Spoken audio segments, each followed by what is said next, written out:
కొన్ని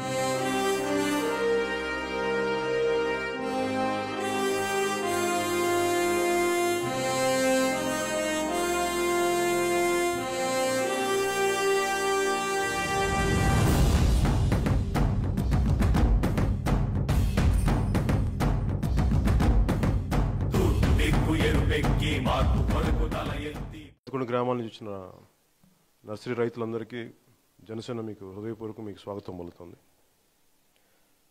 మీ సమస్యని నాకు కొద్ది రోజుల క్రితం నాకు తెలుసు, అంతకుముందు కూడా ఒకసారి మీ జిఎస్టీ గురించి కూడా నాకు వచ్చిన రిప్రజెంటేషన్ నేను ముందుకు తీసుకెళ్ళడం జరిగింది.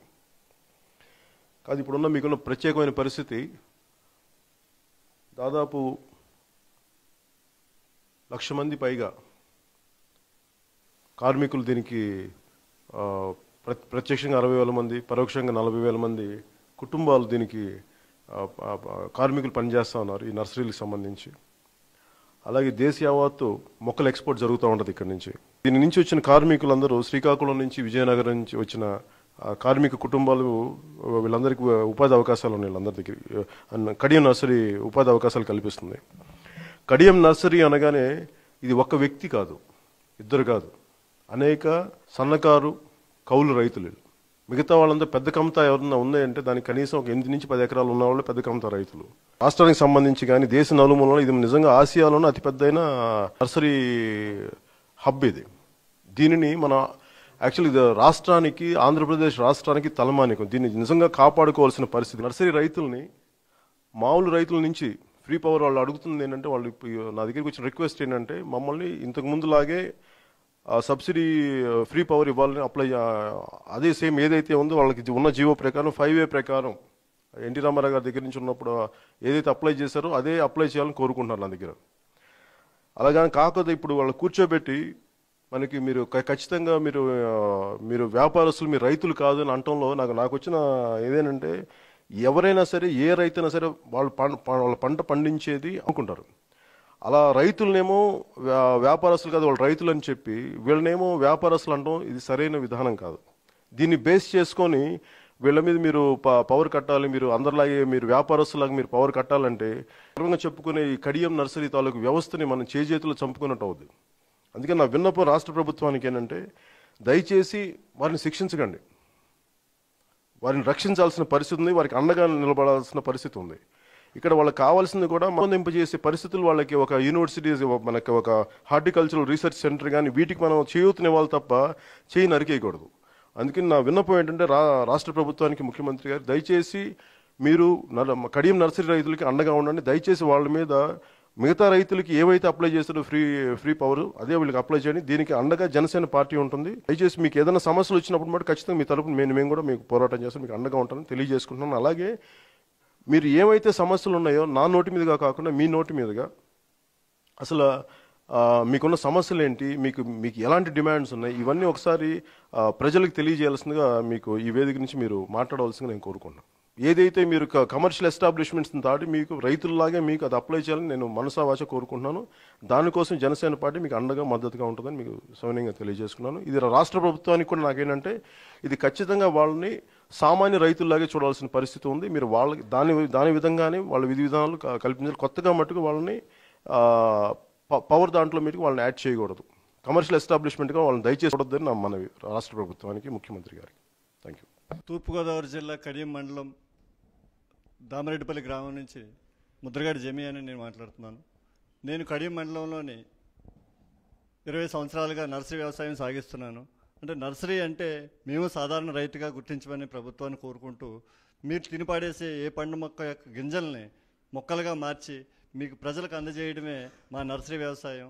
అది సాధారణ రైతు ఏ విధంగా వ్యవసాయం సాగిస్తాడో మేము కూడా అదే విధంగా సాగిస్తున్నామని మీకు తెలియజేసుకుంటున్నాం. దయచేసి మమ్మల్ని రైతులుగా గుర్తించమని మా విన్నపం. నేను కడియప్లంక నర్సరీ రైతు మల్లు పోలరాజు అండి. మా నర్సరీ రైతులకు ఎన్నో సమస్యలు వచ్చి మా గోడు వెళ్ళబుచ్చుకోవడానికి జనసేన పార్టీ అధినేత గారి దగ్గరికి వచ్చాం. ఏం చేద్దంటే, మాకు ప్రతి రైతుకి ఉచిత విద్యుత్తు ఇస్తున్నారు, కానీ మా నర్సరీ రైతులకు వచ్చేటప్పటికి అది కమర్షియల్గా భావించి విద్యుత్ రేట్లను పెంచి ఎక్కువ మా మీద పిండి వసూలు చేయడంలో మాకు బాధ కలిగి వచ్చాం. ఒక రైతు కూరగాయలు పండిస్తే ఆ రైతు అమ్ముకోవచ్చట, ఒక ధాన్యం అమ్ముకోవచ్చు. చెరుకు పండించిన రైతు ఫ్యాక్టరీకి ఇస్తే అతనికి డైరెక్ట్గా మనీ వస్తుంది. అలాగే మేము మొక్కలను పండించి అమ్మితే మేము కమర్షియల్లోకి గంటి మమ్మల్ని ఎక్కువ కరెంటు బిల్లులు కట్టండి అని వసూలు చేయడం వల్ల రైతు ఎంతో నలిగి ఈ పర్యావరణ పరిరక్షణకు తోడ్పడే మొక్కలను పండించే రైతుల మీద ఇంత భారం మోపడం నర్సరీ రైతులకి శాపంగా మారింది. దాన్ని పరిరక్షించి ప్రభుత్వం గుర్తించి మమ్మకు ఉచిత విద్యుత్ అందజేసి ఎప్పట్లాగే పూర్వంలాగే ఉచిత విద్యుత్ అందజేసి మమ్మల్ని ఆదుకోవాలని కోరుకుంటూ. శ్రీనివాసరావు అండి, తూర్పుగోదావరి జిల్లా కడియం మండలం కడిపురం గ్రామం నుంచి. మేము కడియం మండలంలో ఇంచుమించుగా 5,000 ఎకరాల్లో నర్సరీ రంగంలో ఉన్నాము. దగ్గరగా ప్రత్యక్షంగానే పరోక్షంగా 1,00,000 మందికి ఉపాధి కల్పిస్తున్నాము. ఇందులో నర్సరీ రైతులందరూ కూడా సన్నకారు రైతులు, కౌలు రైతులు ఎక్కువగా ఉన్నారు. మాకు ఉచిత విద్యుత్ అమలు చేయట్లేదు. ఎందుకు అమలు చేయట్లేదు? మేము రైతులమే కదా. మీరు ఎక్కడైనా ఒక ఇండస్ట్రీ పెట్టి ఒక జాబ్ క్రియేట్ చేయాలంటే 1 కోటి రూపాయలు ఖర్చు పెడితేనే కానీ ఒక జాబ్ క్రియేట్ అవ్వదు. అలాంటిది మాకు స్వతహాగా మేము నర్సరీ రంగంలో ఉండి ఇంతమందికి ఉపాధి కల్పిస్తుంటే, ఇంతమందికి ఉపాధి కల్పించి ఇంత సేవ చేస్తుంటే మీరు రైతులు కాదు, మీరు వ్యాపారస్తులు అంటున్నారు. ఇది ఎంతవరకు భావ్యం? మాకు ఉచిత కరెంటు తప్పనిసరిగా అమలు చేయవలసిందిగా కోరుచున్నాం. ఇదే మా ప్రధాన డిమాండ్. నా పేరు పార్వతి శ్రీనివాసరావు. నేను కడియం మండలం బుర్లం గ్రామం నుంచి వచ్చాను.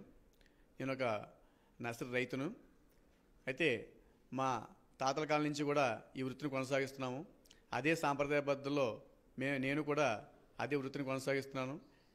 టెక్నాలజీగా సాంకేతిక పరంగా ఎటువంటి అభివృద్ధి మేము చెందలేదు. అయితే మాకు ప్రభుత్వ సహకారం కూడా సాంకేతికంగా ఎటువంటి సహకారం లేదు ఇప్పటివరకును. అలాగే మాకు మొన్న వచ్చినటువంటి ఫ్లోరికల్చర్ రీసెర్చ్ సెంటర్ ఏదైతే ఉందో అది కూడా అనేక కారణాల వల్ల ఆగిపోయింది. అలాగే గతంలో మరి చిరంజీవి గారు సెంట్రల్ మినిస్టర్గా ఉన్నప్పుడు మాకు ఎక్కువ టూరిజం హబ్గా దీన్ని తీర్చిదిద్దాలని చెప్పేసి సంకల్పించి 5 కోట్ల రూపాయలు కూడా మంజూరు చేశారు. అది కూడా ఏది ముందుకెళ్ళలేదు. అది అలాగే ఉండిపోయింది.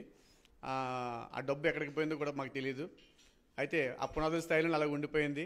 మాకున్న ఏకైక ప్లే గ్రౌండ్ కూడా త్యాగం చేసాం అప్పట్లో. అది నిర్వీర్యం అయిపోయి ఉండిపోయింది.